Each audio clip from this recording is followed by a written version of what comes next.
Hello everyone, welcome to Anagani commerce. Students, ఇవాళ క్లాస్లో మనం బిల్స్ ఆఫ్ ఎక్స్చేంజ్ నుంచి సిఏ ఫౌండేషన్ వాళ్ళకి ఇన్సాల్వెన్సీ అప్లోడ్ చేయబోతున్నాం అండి. అంటే ఇక్కడ మనకి రెన్యువల్ అయిపోయింది. అలాగే బిల్ గడువు తేదీ కన్నా ముందే కనుక బిల్ అమౌంట్ కనుక పే చేస్తే దాన్ని ఏమంటారంటే బిల్ రిటైర్మెంట్ అంటారు. ఓకే. నెక్స్ట్ వచ్చేటప్పటికి బిల్ రెన్యువల్ అంటే ఇంక్లూడింగ్ ఇంట్రెస్ట్, అంటే కొంత అమౌంట్ ఇంట్రెస్ట్తో కలుపుకుని మళ్ళీ కొత్త బిల్లు రాయమని అడగడం అన్నమాట 2 months కలా. అప్పుడు పర్సంటేజ్ ఇస్తారండి మనకి 12%, 6%, ఎంత కొంత పర్సంటేజ్ ఇచ్చినప్పుడు మనకి ఆ పర్సంటేజ్ ఇంటూ 2/12 బిల్ అమౌంట్, దాంతో మనం ఇంట్రెస్ట్ క్యాల్కులేట్ చేస్తాం. ఓకే. ఇప్పుడు ఏంటి అంటే మనకి ఇన్సాల్వెన్సీ అంటే బిల్ ఆనర్ చేయలేకపోతాడండి డ్రాయి. ఇంకా అలాంటప్పుడు బిల్లు డిజానర్ అయినట్టు రాసుకుంటాము. రాసుకున్న తర్వాత ఎంత అమౌంట్ కలెక్ట్ చేసుకుంటున్నాము, ఎంత అమౌంట్ డ్రాయి నుంచి బిల్ హోల్డర్కి వస్తుంది అనే విషయం ఇక్కడ. సరే, ఇప్పుడు ఒక 10,000 రూపీస్ బిల్ అనుకోండి. 10,000 రూపీస్లో 60% వసూలైందని చెప్తాడండి. ఒక 40% వసూలు చేసుకోలేకపోతాం. అప్పుడు డ్రావర్ బుక్స్లో ఏమని రాస్తారు అంటే ఇక ఆ 40% అమౌంట్ ఏదైతే ఉందో అది బ్యాడ్ డెట్ కి ట్రాన్స్ఫర్ చేస్తాం. తెలిసిందేగా, బ్యాడ్ డెట్ అకౌంట్కి వెళ్ళిపోతుంది. ఎవరి బుక్స్ లో అంటే in the books of drawer. Right. అంటే cash or bank account at or bad debts అనేది లాస్ కాబట్టి bad debts account at or to drawee name తో రాసుకుంటాం అనమాట. అదే డ్రాయి బుక్స్ వచ్చేటప్పటికి అమౌంట్ పే చేస్తున్నాడు 60%. ఎవరికి అంటే డ్రావర్ కి. So drawer account at or to cash or bank. Next క్రెడిటే చేస్తాము, డెఫిషియన్సీ అకౌంట్ తో చేస్తామండి in the books of drawee. ఇంతే. సరే, స్క్రీన్ షేర్ చేద్దామండి. ఇది అయిపోతే మన అకామిడేషన్ బిల్ కి నేర్చుకుందాం. ఇదిగోండి insolvency. Right. Insolvency of a person means that he is unable to pay his liabilities. దివాలా తీయడం ఇన్సాల్వెన్సీ అంటే. This means that bills accepted by him will be dishonoured. Therefore, అయితే డిజానర్ అయినప్పుడు ఏమవుతుంది, మనకి జనరల్ గా అయితే కొత్త బిల్లు రాసుకోవడం జరుగుతుంది. అయితే కొత్త బిల్లు ఒకళ్ళు రాసుకున్నా కూడా అతను పే చేయలేడు అనమాట. Therefore, when it is known that a person has become insolvent, entry for dishonor of his acceptance must be passed. Later on, something may be received from his estate. ముందైతే dishonour అయినట్టు మనం రాసుకుంటాము entry. Dishonour ఏంటి తెలుసుగా మనకి. తర్వాత కొంత amount వస్తుంది అనమాట. When and if an amount is received, cash account will be debited and the personal account of the debtor will be credited. Okay. The remaining amount will be irrecoverable, ఏదైతే recover చేసుకోలేము, and therefore should be written off as bad debt. మనకు తెలిసిందే కదండి. The student should be careful to calculate the amount actually received from an insolvent estate and amount to be written off only after preparing his account.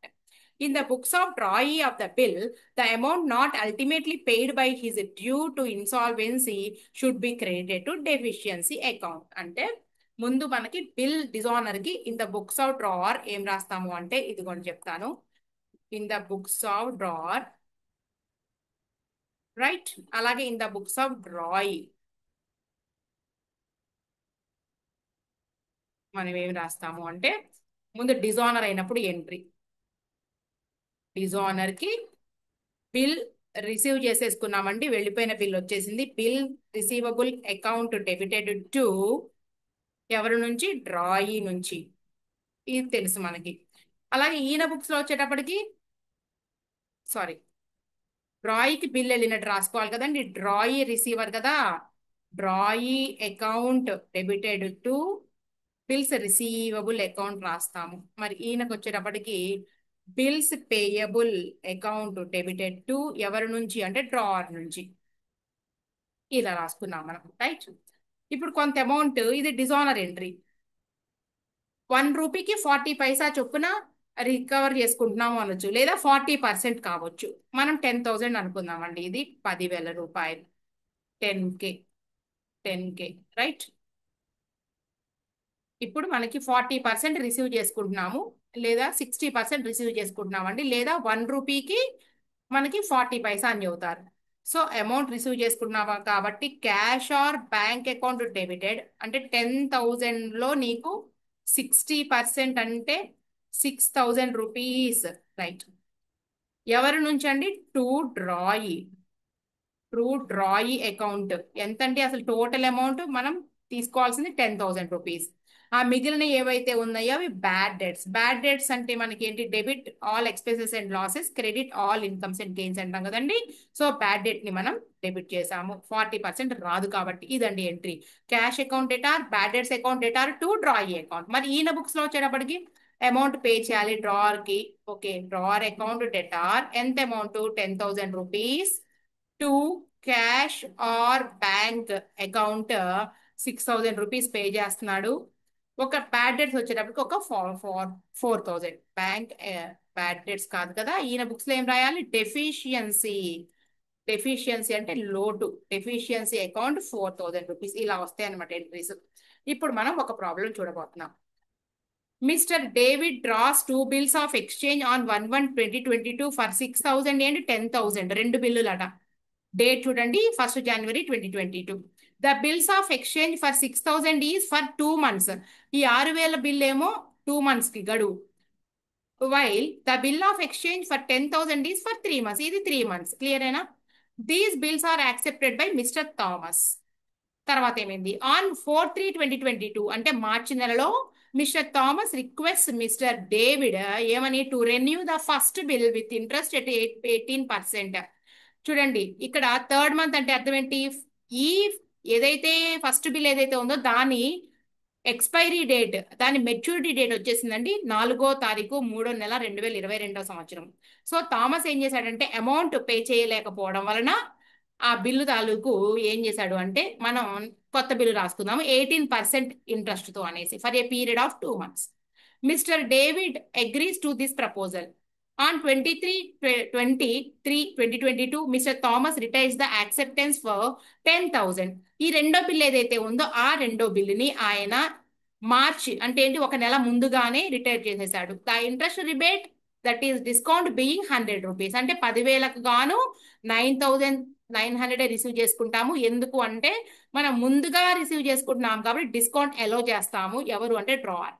Before the due date of the renewal bill mister Thomas becomes insolvent and only 50 పైసా. ఇప్పుడు ఏ bill తాలూకు రావాలండి, ఏదైతే extend చేశారు 6,000 రూపాయలకు సంబంధించి ఆ bill తాలూకు amount మొత్తం రావట్లేదు. అంటే డిజానర్ అయిపోయింది, ముందు డిజానర్ ఎంట్రీ రాసుకోవాలి, ఫస్ట్ బిల్లుది 50 పైసా వస్తుంది, సగం వస్తుంది అని చెప్తున్నారు. ఇది మనకి. ఇప్పుడు మనం ఎంట్రీస్ రాద్దాం. ఓకే, తీసేద్దాము.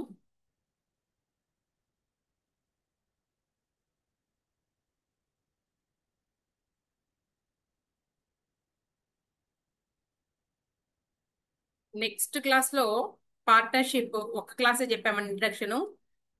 నెక్స్ట్ క్లాస్ లో రిమైనింగ్ చెప్దాము. తర్వాత వాల్యుయేషన్ ఆఫ్ గుడ్ విల్, తర్వాత అడ్మిషన్ లోకి వెళ్ళిపోతామండి పార్ట్నర్షిప్ మనం. ఓకే, ఇద్దరివి కూడా నేను ఒక చోట రాసేద్దాము.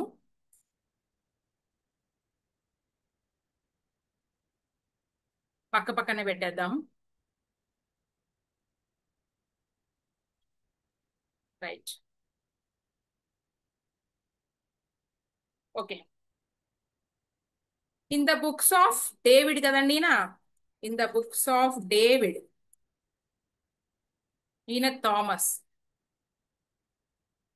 ఎంట్రీస్ రాద్దాం. ఫస్ట్ ఎంట్రీ ఎప్పుడు, 1 జనవరి 2022 ఏం జరిగింది, బిల్స్ రిసీవబుల్ అకౌంట్ డెబిటెడ్. రెండు వేరు వేరు నెలలు కాబట్టి మనం రెండు సెపరేట్ చేసేసాను, ఒక అకౌంట్ కాకుండా రెండుగా రాసుకుందాము. ఒకటి వచ్చేటప్పటికి నీకు అంటే వేరు వేరు అంటే డ్యూ డేట్లు అండి, వేరు వేరు అనేసి నేను చెప్పింది. డ్యూ పీరియడ్ ఏదైతే ఉందో, టర్మ్ ఆఫ్ ది పీరియడ్, ఇది రెండు కూడా సేమ్ కాదు కాబట్టి సెపరేట్ గా రాద్దాం. 6,000 రూపీస్, ఇంకొకటి 10,000 రూపీస్. దీనికేమో 3 months 2 months అయితే మనకి టర్మ్ ఆఫ్ బిల్. ఇది ఈ సెకండ్ బిల్ కి వచ్చేటప్పటికి 3 months. టు థామస్ అకౌంట్ ఇంతవరకు రాసేసాము. థామస్ అకౌంట్ 16,000 రూపీస్ ఇంతవరకు అయిపోయింది. నెక్స్ట్ ఈయనకు వచ్చేటప్పటికి సేమ్ డేట్ 1 జనవరి 2022. David account debited to, David account debtor to bills payable account, అలాగే to bills payable account 6,000 rupees, 6,000 rupees. Sorry, మొత్తం అమౌంట్ వచ్చేటప్పటికి మనకి 16,000 డెబిట్ లో రాసుకుని 6,000 రూపీస్, నెక్స్ట్ 10,000 రూపీస్ రాసేసాము, అయిపోయింది. తర్వాత ఏం జరిగిందంటే వీడు టైం 4 మార్చ్ ఫస్ట్ బిల్లుకి మనకి మెచ్యూరిటీ డేట్ వచ్చేటప్పటికి మార్చ్ 2022న బిల్ ఆనర్ చేయలేకపోయాడు కాబట్టి డిజానర్ అయిపోయింది, కొత్త బిల్లు రాసుకుందాం అనుకున్నాడు. సో మనం ముందు డిజానర్ ఎంట్రీ రాద్దామండి. నోటింగ్ ఛార్జెస్ ఏం చెప్పలేదు. Thomas account debit 6,000 rupees to bills payable account, receivable కదండి బిల్స్, రిసీవబుల్ అకౌంట్ 6,000 రూపీస్ రాసేసాం. మరి ఈయన వచ్చేటప్పటికి same 4th March 2022 bills payable account debited to 6,000 rupees bill to David account రాసుకున్నాం, అయిపోయింది ఇంతవరకు. తర్వాత ఏం జరిగింది, ఇప్పుడు ఇంట్రెస్ట్ తో న్యూ బిల్ అన్నారండి. ఇంట్రెస్ట్ ముందు ఇంట్రెస్ట్ రికగ్నైజ్ చేద్దామా. ఇంట్రెస్ట్ ఎంత అంటే నీకు చూడండి, పర్సంటేజ్ చూద్దాము. ఇంట్రెస్ట్ వచ్చేటప్పటికి 18% పర్ యానం. ఎంత ఎక్స్టెండెడ్ పీరియడ్ అంటే 2 months ఎక్స్టెండెడ్ పీరియడ్. ఎంత అమౌంట్, ఎంత మీద మనం పే చేయాలి అంటే 6,000 మీద. ఇక్కడ క్యాలిక్యులేట్ చేద్దాం చూడండి. 6,000 రూపీస్ మీద మనం రాద్దాము. 6,000 రూపీస్ ఇంటూ 18% ఇంటూ 2/12 క్యాల్సి తీసుకోండి. 6,000 into 18% into 2/12 is equal to 180 rupees interest వచ్చింది మాకు, 180. సో మనం ఇంట్రెస్ట్ గురించి ఎంట్రీ రాద్దామండి. Same date 4 March 2022. ఇంట్రెస్ట్ అనేది ఈయనకి మనకి ఎవరికండి ఇంట్రెస్ట్ అనేది ఇన్కము, ఈ డేవిడ్ అనే ఆయనకి. సో మనం ఇంట్రెస్ట్ క్రెడిట్ చేస్తాము. థామస్ ఇంట్రెస్ట్ ఇవ్వాల్సి ఉన్నాడు. Thomas account debtor to interest account 180 rupees రాసాం, రైట్. ఈయనకు వచ్చేటప్పటికి 4 March 2022 ఇంట్రెస్ట్ పే చేయాల్సి ఉన్నాడు. Interest account debtor to David account 180 rupees. Next రెండిటితో కలిపి new bill, same date 4 March 2022. రెండిటితో కలిపి న్యూ బిల్ అంటే bills receivable account debited to 6,180 rupees to ఎవరి నుంచి అంటే థామస్ నుంచి. Thomas account 6,180 rupees. Same date రాసుకుని 4 March 2022 డేవిడ్ రిసీవ్ చేసుకుంటాడు. సెకండ్ రెన్యువల్ బిల్ ఇది. David account debtor to bills payable account amount 6,180 rupees. ఇంతవరకు అయిపోయిందండి. నెక్స్ట్ ఏం జరిగిందో చూద్దాం. నెక్స్ట్ ఏం చేద్దాం నేను, రైట్. ఇంతవరకు అయిపోయింది కదా. ఇక్కడ mister David agrees to this proposal అయిపోయింది. ఆన్ 23/2022 ఓకే మార్చిలో ఏం జరిగింది, mister Thomas retires the acceptance for 10,000 rupees.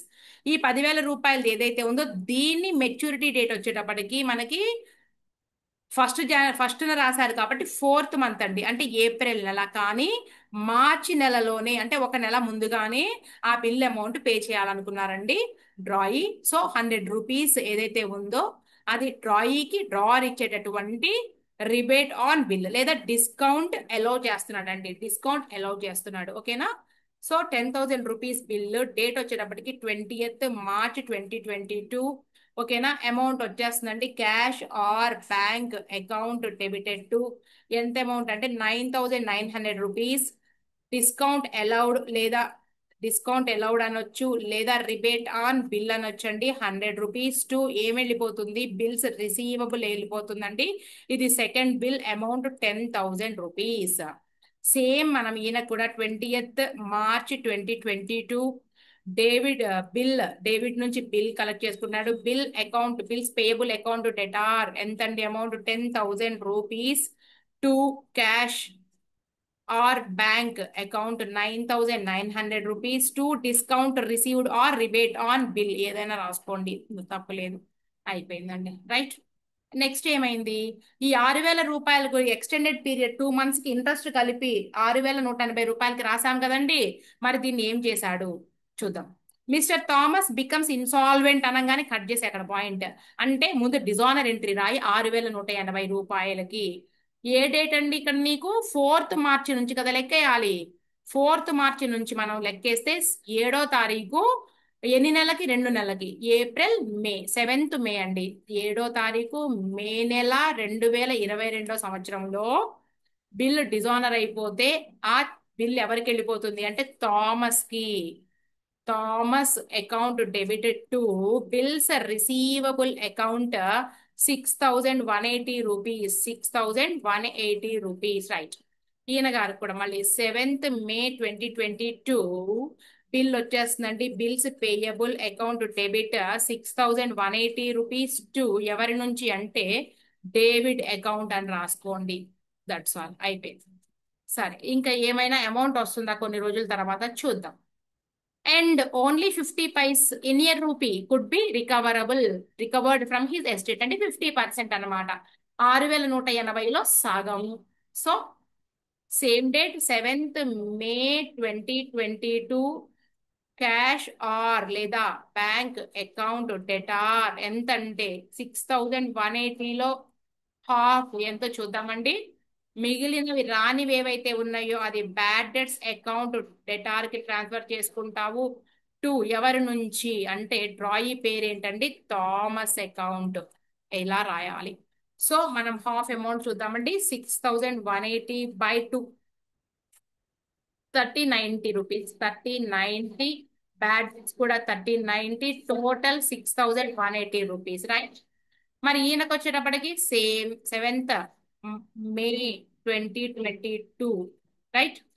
రాయికి అంటే ఆయన పేరేంటంటే డేవిడ్. డేవిడ్ అకౌంట్ మొత్తం ఈయనకి ఎంత పే చేయాల్సి ఉన్నాం మనం? 6,180 రూపీస్. కానీ ఎంత పే చేసాము? Cash or bank account debited 3090 rupees deficiency account అని రాయాలి. Most important, deficiency account 3090 rupees. ఇలా రాయాలండి. మొత్తం కూడా ఎంట్రీస్ క్లియరా? చూసుకోండి, ఇంపార్టెంట్ చాలా. Okay, next problem. Rita owed 1,00,000 rupees to Siriman. Rita Siriman కి అమౌంట్ ఇవ్వవలసి ఉంది కాబట్టి రీటా నుంచి ఏమొచ్చింది? 1st October 2021 Rita accepted a bill drawn by Siriram. అంటే Siriram drawer Rita drawee for 3 months, right. Amount 1,00,000. Date వచ్చేటప్పటికి టర్మ్ మనకి ఎప్పుడు స్టార్ట్ అవుతుందంటే term 1st October 2021. Siriman got the bill discounted with his bank for 99,000 on 3rd October, right. Before the due date Rita approached Siriman for renewal of the bill. అంటే కొత్త bill రాసుకుందామని. Siriman agreed on the conditions that 50,000 be paid immediately. 50,000 రూపాయలు immediate గా pay చేసేటట్టు, together with interest తో కలిపి pay చేసేటట్టు, on the remaining amount at 12% per annum for 3 months. ఆగండి, paid immediately together with interest, right, on the interest on the remaining amount at 12%. ఒక్క నిమిషం. That 50,000 be paid immediately together with interest on the remaining amount మీద interest కలపండి. With interest ఇక్కడ నుంచి మళ్ళీ at 12% per annum for 3 months. And for the balance 3 months and for the balance మళ్ళీ చదువుదాం. Rita approached Siriman for renewal of the bill. Siriman agreed on the conditions that 50,000 be paid immediately together with interest on the remaining amount at 12% per annum for 3 months and for the balance. Rita should accept a new bill at 3 months. These arrangements were carried out, but afterwards Rita became insolvent and 40% of the amount could be recovered from his estate. Same మనకి first problem లో మనకి ఎలా అయితే మనకి అన్నారో ఇక్కడ కూడా అంతేనండి. ఇక్కడ మనకి 12% per annum అన్నారు కదా. న్యూ బిల్ రాసుకుంటారు. మళ్ళీ న్యూ బిల్ వచ్చేటప్పటికి 50,000 న్యూ బిల్. సో మనకి 50,000 రూపీస్ ఇంటూ 12% ఇంటూ ఎన్ని నెలలు ఎక్స్టెండెడ్ పీరియడ్ అంటే 3 months. సో మనకి 3/12. సో 12 క్యాన్సిల్ అయిపోయినా కూడా మనకి ఎంత వస్తుందండి? ఈ 12 క్యాన్సిల్ అయిపోతే, అవునా, రూపీస్ వస్తుంది. క్లియరా? 1500 రూపాయలు ఇంట్రెస్ట్ అనమాట. రైట్, స్టార్ట్ చేద్దాం సార్. ఎవరి బుక్స్ లో రాయమన్నారు? Only సిరిమాన్ books. సిరిమాన్ అంటే ఎవరి? డ్రావర్ బుక్స్ లోనే రాయమన్నారు. సో అదే రాద్దాం మనం. ఫార్మాట్ ఏం డ్రా చేయట్లేదు నేను. Journal entries. Journal entries in the books of Siriman. Right, first entry date చూద్దాము. 1 October 2021, 1/10/2021, 1/10/2021. Bill receivable account debited to, ఆమె పేరు ఏంటండి? రీటా అకౌంట్ అండి. Rita account. అమౌంట్ వచ్చేటప్పటికి నీకు 1 lakh రూపీస్. 1 lakh. రైట్, తర్వాత సేమ్ డేట్ కాదు, థర్డా? సేమ్ డేటే. ఫస్ట్ థర్డ్న. ఓకే, ఆ బిల్లు వచ్చిన బిల్లు ఏమైంది అంటే బ్యాంక్ లో డిస్కౌంట్ చేసేసిందండి ఈమె. ఈ బ్యాంక్ అకౌంట్ డెబిట్ ఎంత అమౌంట్ రిసీవ్ చేసుకున్నామంటే 99,000 రూపీసే. ఇది కామన్ గా తెలిసిన ఎంట్రీనే మనకి. Discount account debited to 1000 rupees discount charges to bills receivable account అండి. మొత్తం 1 lakh రూపీస్. ఇదేంటి అంటే డిస్కౌంట్ ఎంట్రీ.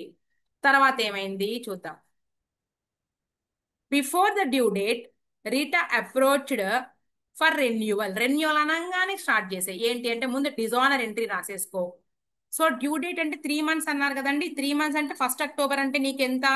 4 October, తర్వాత నవంబర్, డిసెంబర్, జనవరి. అంతేనా? అక్టోబర్ తర్వాత నవంబర్, అక్టోబర్ అయిపోతుంది. అక్టోబర్ నుంచి నవంబర్కి, నవంబర్ డిసెంబర్కి, డిసెంబర్ నుంచి జనవరికి.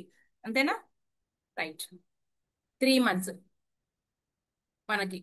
కనెక్షన్ డేట్సే రాసుకోలేదు మీరేంట. సరే, మనకు అర్థం. అంతేనా?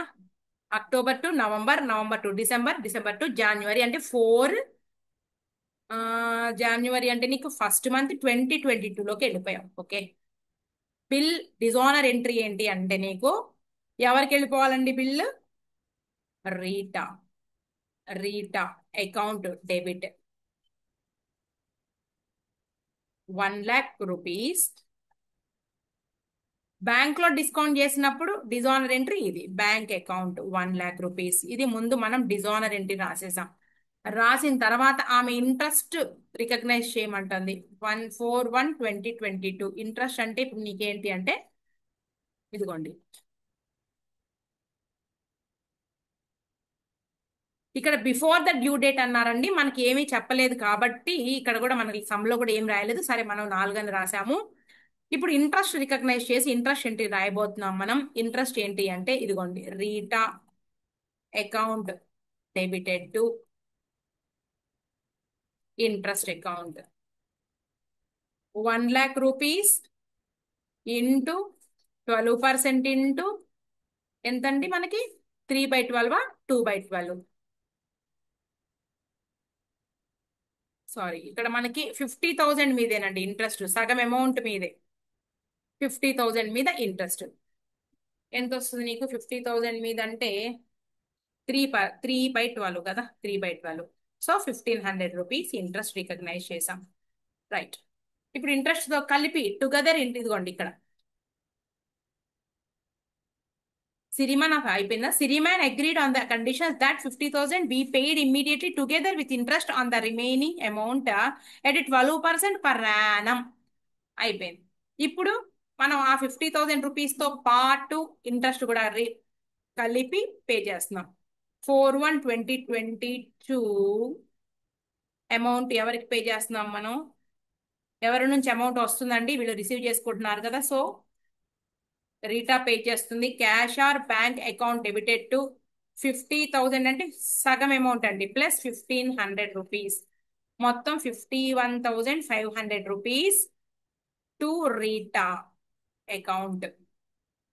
అసలు ఒక ఎంట్రీలో కూడా రాసేసుకోవచ్చు అండి, బిల్లు కూడా వచ్చినట్టు. నేను ఇంకా క్లారిటీగా ఉంటుందని ఇలా రాశాను. ఇప్పుడు మనం న్యూ బిల్ కి ఎంట్రీ రాద్దామండి. బిల్స్ రిసీవబుల్ అకౌంట్ డెబిటెడ్ ఎంతండి? 50,000 రూపీస్ టు ఎవరి నుంచి అంటే టు రీటా అకౌంట్. 50,000 రూపాయలు ఎంట్రీ రాసేసాం. క్లియర్ అయిపోయింది. నెక్స్ట్ ఏమైంది చూద్దాం. ఈ బిల్లు కూడా, ఈ బిల్ ఏమైంది? Rita should accept a new bill అయిపోయింది. These arrangements were carried out but after Rita became insolvent 40% amount receive అంట. సో మనం ఏం చేయాలి అంటే, గడువు డేట్ ఏదైతే ఉందో ముందు, ఇన్సాల్వెన్సీకి ముందు డిజానర్ ఎంట్రీ రాయాలి. 3 months అన్నప్పుడు నీకు 7th, ఫస్ట్ అంటే నీకు 4th 4వ నెల. ఎందుకు అంటే జనవరి టు ఫిబ్రవరి, ఫిబ్రవరి to March, March to April 2022న డిజానర్ ఎంట్రీ ఏంటి అంటే నీకు ట్రాయ్ Rita account debtor to bill receivable వెళ్ళిపోతుంది. ఆ బిల్ ఎంత అంటే 50,000 రూపీస్ కి.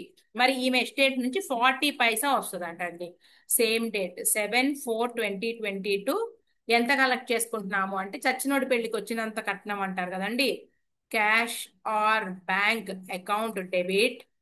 సగం కాదు, 40% అంటే నీకు 40 40% రికవర్ చేసుకునేది insolvent, and 40% of the amount could be recovered from his estate. 40% అంటే నీకు 20,000. 50,000లో అంతే, 20,000 వస్తాయి, 30,000 రావు. 20,000 రూపీస్ రానివి ఏవైతే ఉన్నాయో bad debts account debit 30,000 rupees to ఎవరి నుంచి అండి? Rita account. ఇలా రాయాలి. క్లియరా? ఇది మ్యాటర్. ఓకేనా? రైట్. నేను రేపు రేపు క్లాస్ అప్లోడ్ చేయబోయేది ఏంటి అంటే అకామిడేషన్ బిల్. ఓకే అండి.